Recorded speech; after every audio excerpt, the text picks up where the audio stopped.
જય શ્રી કૃષ્ણ મિત્રો. અધ્યાય બીજાનો 18મો ફકરો બોલું છું.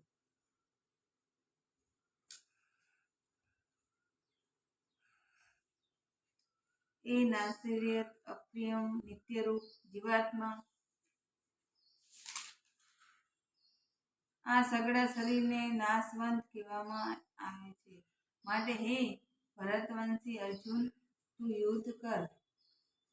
જો આ આત્માને હણનારા સમજે છે તથા જે એને હણાયેલા માને છે તે 32 જાણતા નથી, કેમ કે એ આત્મા વાસ્તવિક નથી, કોઈને હણતા કે નથી, કોઈને દ્વારા હણાતા નથી.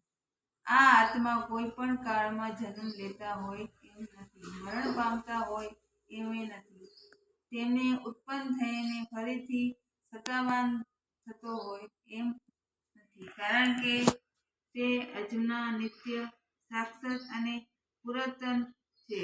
શરીરના હણાવા છતાં પણ તે હણતો નથી.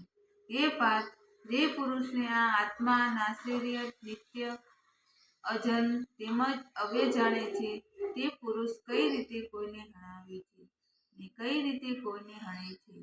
જેમ માણસ જૂના વસ્ત્ર ત્યાજી બીજા નવા વસ્ત્ર ગ્રહણ કરે છે, તેમ જ જીવાત્મા જૂના શરીરને ત્યાજી બીજા નવા શરીરને પામે છે.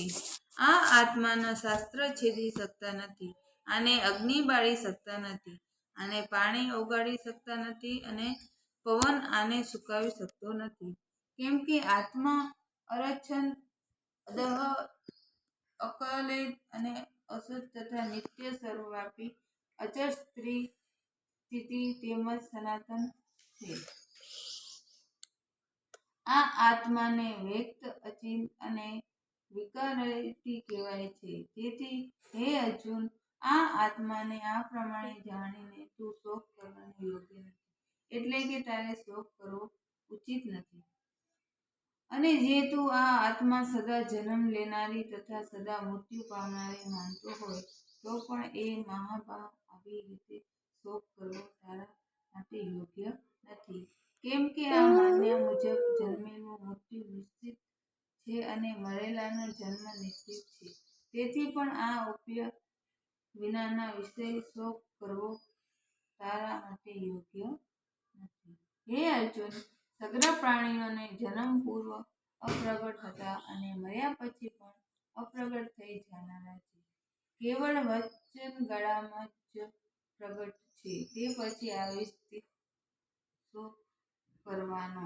કોઈ એક વિરલ મહાપુરુષને આ આત્માને અક્ષરે જેમ જુએ છે, તેમજ બીજા કોઈ મહાપુરુષને આત્મતત્વને અક્ષરની જેમ વર્ણે છે, તથા બીજા કોઈ અધિકારી પુરુષે આશ્ચર્યની પેઠ સાંભળે છે, અને કોઈ તો સાંભળીને પણ આને જાણતો નથી. હે અર્જુન, આ આત્મા સૌના શરીરમાં હંમેશા અવધ્ય છે, એ કારણે તારા સમસ્ત પ્રાણીઓ માટે શોક કરવો ઉચિત નથી,